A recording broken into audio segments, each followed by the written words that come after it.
Perkenalkan, nama saya Anggi Paskasaragi. Dalam video ini kami akan menjelaskan beberapa jenis jamur yang tumbuh di sekitar lingkungan kita. Nah, video pertama tentang jenis-jenis jamur akan dijelaskan oleh saudari kita Rani, yaitu tentang jamur kuping. Assalamualaikum warahmatullahi wabarakatuh. Perkenalkan, nama saya Rani Fatmawati. Di sini saya akan menjelaskan tentang jamur kuping. Dan jamur kuping di sini yang saya maksud itu bentuknya seperti ini dan ada juga ini ya. Dia bentuk kenyal-kenyal gimana gitu dan berlendir. Dan kenapa disebut jamur kuping? Menurut saya karena memang bentuknya seperti kuping, mirip ya.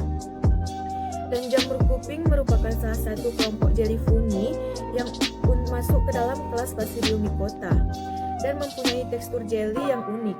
Fungi yang masuk ke dalam kelas ini umumnya makroskopis atau mudah dilihat dengan mata telanjang. Miseliumnya bersekat dan dapat dibedakan menjadi dua macam, yaitu miselium primer yang sel-selnya berinti satu, umumnya berasal dari perkembangan Basidiospora. Dan miselium sekunder, selnya berinti dua, persatuan dua Basidiospora. Dan di sini jamur kuping ini tubuhnya tersusun dari komponen dasar yang disebut hifa. Hifa adalah struktur menyerupai benang yang tersusun dari dinding berbentuk hifa. Dinding ini menyelubangi membran plasma dan sitoplasma hifa. Sitoplasmanya mengandung organel eukariotik. Kebanyakan hifa dibatasi oleh dinding atau septa. Dan siklus hidup jamur kuping ini hampir serupa dengan jamur tiram dan sipit ya, di mana tubuh buah yang sudah tua akan menghasilkan spora yang berbentuk kecil, ringan, dan jumlahnya banyak. Apabila spora tersebut jatuh pada kondisi dan tempat yang sesuai dengan persyaratan hidupnya itu, misalnya seperti di kayu mati atau bahan yang mengandung selulosa dan dalam kondisi yang lembab. Dan suhu udara yang baik bagi pertumbuhan jamur kuping ini berkisar antara 22 sampai 28 derajat Celcius dan kelembapan udara yang ideal berkisar antara 80 sampai 90% agar diperoleh pertumbuhan yang baik. Dan manfaat jamur kuping ini juga ternyata banyak. Lendirnya saja dapat menghambat dan mencegah penggumpalan darah, dan jamur kuping ini juga dapat menormalkan tekanan darah, menurunkan kolesterol, meningkatkan kekebalan tubuh, menguatkan saraf, dapat mengurangi stres, berfungsi sebagai antioksidan dan juga anti tumor. Dan mungkin hanya ini yang dapat saya sampaikan. Saya akhiri. Assalamualaikum warahmatullahi wabarakatuh. Terima kasih. Kemudian selanjutnya pada video kedua ini yang akan dibahas oleh saudari kita Arina, yaitu tentang jamur kayu. Perkenalkan, nama saya Arina Husna Awe. Di sini saya akan menjelaskan tentang jamur kayu atau jamur gigit Physophilium comune yang saya ketahui. Baik, di sini saya sudah memegang jamurnya atau jamur kayu seperti ini. Jamur ini dapat dikonsumsi dan jamur ini sangat mudah ditemukan apalagi di saat musim hujan datang. Atau jamur ini ditemukan di pohon-pohon yang sudah kering atau yang sudah mati seperti pohon kemiri, pohon karet, atau seperti saya menemukannya di pohon singkong yang sudah mati. Sedangkan untuk waktu tumbuhnya sekitaran 4-5 hari saja. Dan untuk ciri-cirinya, dia berukuran lebar payungnya sekitaran 6 cm, kemudian berwarna abu-abu seperti ini, dan jika ditemukan dia bergerombolan. Untuk suplai oksigen pada suhu udara sekitaran 5-38 derajat Celcius. Pertumbuhan jamur gerigit sangat dipengaruhi oleh faktor biotik dan faktor abiotik atau bentuk sifat jasad hidup. Kedua faktor tersebut sangat mempengaruhi mulai dari berkecambahan spora, kemudian menjadi hifa, miselium, stadia pinhead, stadia button, dan tumbuh menjadi buah jamur gerigit. Untuk memperoleh hasil yang baik, semua media tanam akan diliputi oleh miselium. Maka harus memperhatikan faktor fisik media kayu. Media kayu tidak boleh terlalu basah. Media kayu yang terlalu basah akan mengakibatkan ketidaksempurnaan miselium dan bahkan kayu tersebut sukar ditembus oleh miselium. Jadi manfaat dari jamur kayu ini atau jamur gerigit ini adalah ada dua, yaitu untuk bahan pangan makanan, kemudian untuk mengobati tradisional seperti penyakit kejang. Kemudian jenis jamur selanjutnya akan dijelaskan oleh saudara kita Tania, yaitu tentang jamur kancing. Perkenalkan, nama saya Tania Delfaira. Jadi hari ini saya ingin menjelaskan sedikit tentang jamur kancing. Nah, nama latin dari jamur kancing adalah Agaricus bisporus. Jamur kompos atau kampingon ini adalah jamur pangan yang biasanya itu berbentuk bulat seperti kancing. Nah, seperti gambar di sini. Nah, jamur ini itu biasanya berwarna putih, krem, dan coklat. Jamur ini itu paling banyak dibudidayakan di seluruh dunia. Kenapa? Karena jamur ini itu paling banyak diminati oleh seluruh manusia. Jadi, pertama kali jamur ini itu dibudidayakan di negara Prancis pada tahun 1975. Dengan suhu 15 sampai 17 Celcius, kalau di negara asalnya jamur ini bisa tumbuh dengan sangat ideal. Namun apabila di dataran tinggi, jamur ini itu suhunya bisa mencapai 28,8 sampai dengan 3 derajat Celcius. Dan di dataran rendah, jamur ini itu tumbuh pada suhu 24,4 sampai 26,6 derajat Celcius. Dan kelembapannya itu 90 sampai dengan 100%. Nah, jamur ini itu tergolong ke dalam jenis jamur saprofit, yaitu jamur yang tumbuh pada struktur organik. Yang struktur jamur kancing itu ada 6. Yang pertama itu ada dudung, yang kedua ada bilah, yang ketiga ada cincin, yang keempat ada takai tubuh buah, yang kelima ada volva, dan yang terakhir itu ada Michelia area. Nah, apa sih manfaat dari jamur kancing ini? Dan manfaatnya itu antara lain bisa mengendalikan kadar gula darah, mengurangi risiko kanker, dan menjaga kesehatan jantung serta menjaga kesehatan usus. Jadi itu aja yang bisa saya jelaskan. Saya akhiri. Assalamualaikum warahmatullahi wabarakatuh. Kemudian jenis jamur selanjutnya akan dijelaskan oleh saudari kita Hermina, yaitu tentang jamur Ganoderma. Hai, saya Hermina Ria Bondar. Di sini saya akan menjelaskan salah satu jenis dari jamur, yaitu jamur Ganoderma. Dapat kita lihat, bentuk dari jamur Ganoderma ini adalah melebar seperti kipas. Dapat kita ketahui juga bahwa ordo dari jamur ini adalah Polyporales, kelasnya itu adalah Homobasidiomycetes, dan filmnya itu adalah Basidiomycota.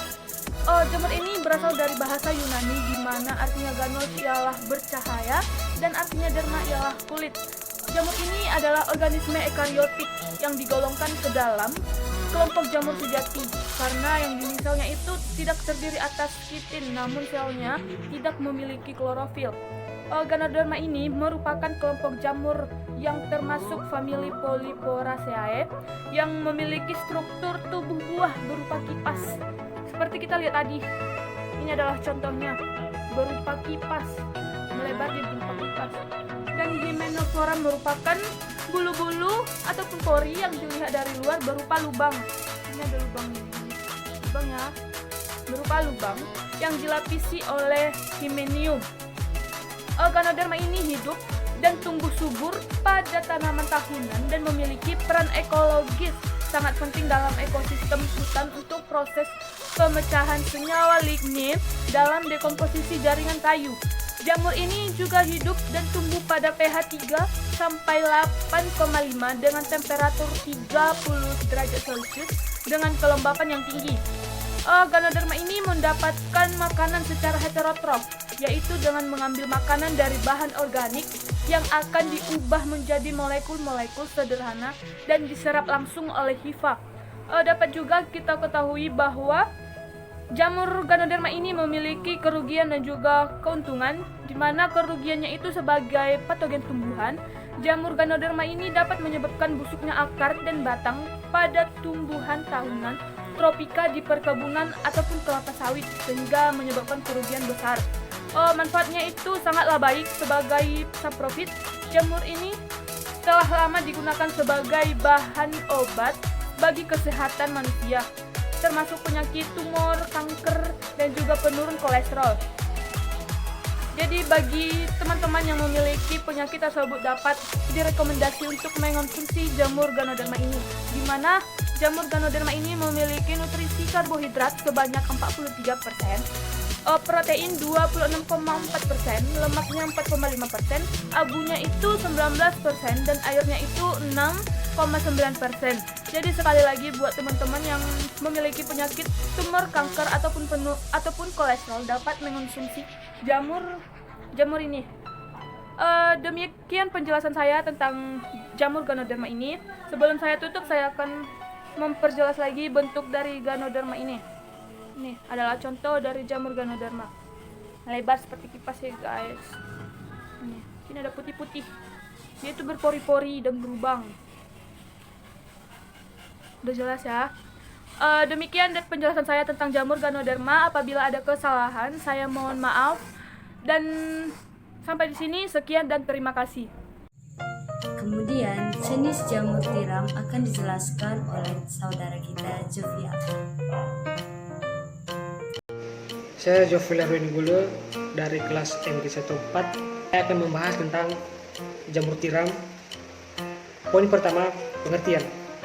Pengertian dari jamur tiram yaitu jamur pangan dari kelompok Basidiomycota dan termasuk kelas Homo Basidiomycetes dengan ciri-ciri umum tubuh berwarna putih hingga krim dan tudungnya berbentuk setengah lingkaran mirip cangkang tiram dengan bagian tengah agak cekung.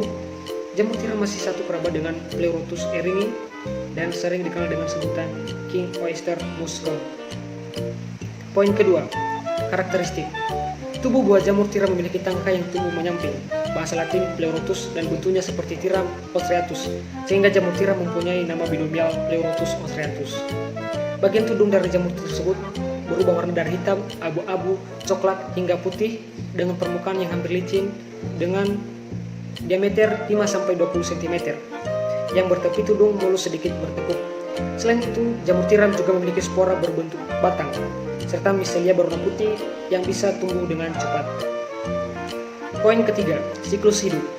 Pada umumnya, jamur tiram atau Pleurotus ostreatus mengalami dua tipe perkembangbiakan dalam siklus hidupnya, yakni secara aksesual dan seksual. Seperti halnya reproduksi aseksual jamur, reproduksi aseksual Basidiomycota secara umum yang terjadi melalui jalur spora yang terbentuk secara endogen pada kantung spora atau sporangiumnya. Spora aseksualnya yang disebut podiospora terbentuk dalam conidium. Sedangkan secara seksual, reproduksinya terjadi melalui penyatuan dua jenis sifat yang bertindak sebagai gamet jantan dan betina membentuk zigot yang kemudian tumbuh menjadi primodia dewasa. Spora seksual pada jamur tiram putih disebut juga Basidiospora yang terletak pada kantung basidium. Poin keempat, syarat pertumbuhan. Dalam menggunakan media pertumbuhan, jerami yang baik untuk dibuat sebagai bahan media tanam adalah jenis jerami yang keras. Sebagai jerami yang keras, banyak mengandung selulosa yang merupakan bahan yang diperlukan oleh jamur dalam jumlah banyak. Poin kelima, kandungan gizi. Kandungan gizi berdasarkan penelitian, jamur tiram mengandung protein, air, kalori, karbohidrat, dan sisanya berupa serat, zat besi, kalsium, vitamin B1, vitamin B2, dan vitamin C. Jamur tiram atau Pleurotus ostreatus merupakan bahan makanan bernutrisi dengan kandungan berprotein tinggi, kaya vitamin dan mineral, rendah karbohidrat dan kalori. Jamur ini memiliki kandungan nutrisi seperti vitamin, fosfor, besi, kalsium, karbohidrat, dan protein. Untuk kandungan proteinnya lumayan cukup tinggi, yaitu sekitar 10,5-30,4%. Poin ke-6 yaitu jamur tiram memiliki manfaat sebagai makanan menurunkan kolesterol, sebagai antibakterial dan antitumor, serta dapat menghasilkan enzim hidrolisis dan enzim oksidasi. Selain itu, jamur tiram juga dapat berguna dalam membunuh nematoda. Jamur tiram juga memiliki manfaat kesehatan, diantaranya dapat mengurangi kolesterol dan jantung, lemas, serta beberapa penyakit lainnya. Jamur ini juga dipercaya mempunyai khasiat obat untuk berbagai penyakit seperti penyakit liver, diabetes, dan anemia. Di sini ada contoh dari jamur tiram.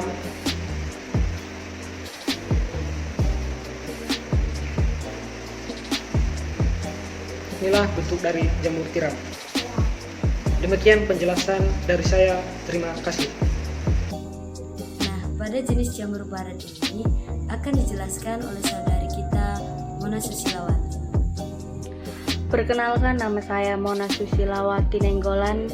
Di sini saya akan menjelaskan tentang jamur barat atau Cryptosporidae nebularis. Ini dia. Secara umum, jamur ini dikelompokkan ke dalam kelas Basidiomysota dikarenakan kondisi fisik jamur ini yang berukuran besar dan memiliki tudung sebagai tempat kumpulnya spora yang menyatu pada basidiokarp. Cara hidup jamur ini tumbuh di saat hujan dan di tanah lembab. Habitatnya merupakan jamur liar yang tumbuh di hutan, sawah, dan di hutan tepi pantai. Jamur ini memiliki manfaat yang sangat melimpah untuk kesehatan. Mengkonsumsi jamur ini secara rutin akan membuat tubuh Anda jadi lebih berstamina. Memang kandungan vitamin dan mineralnya teramat kompleks, sehingga manfaatnya bisa langsung dirasakan oleh tubuh secara cepat. Kemudian jamur tiram coklat akan dijelaskan oleh saudara kita Salwa. Nama saya Salwa Salsabila ini 190200519. Saya akan membahas tentang jamur tiram coklat. Penampakannya seperti ini.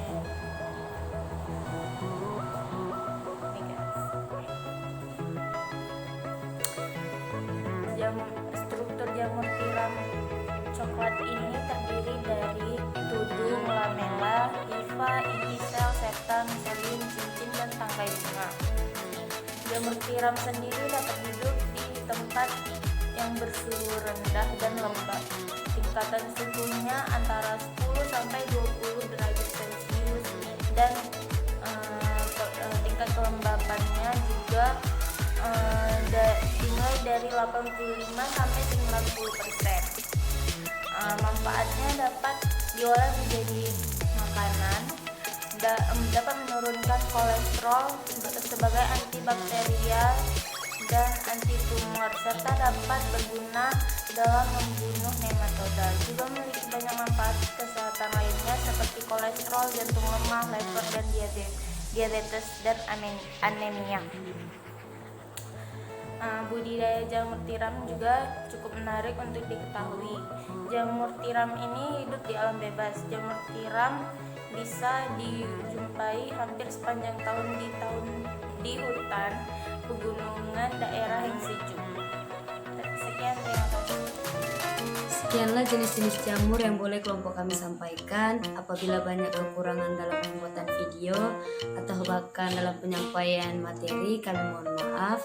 Atas perhatian teman-teman semua, kami ucapkan terima kasih.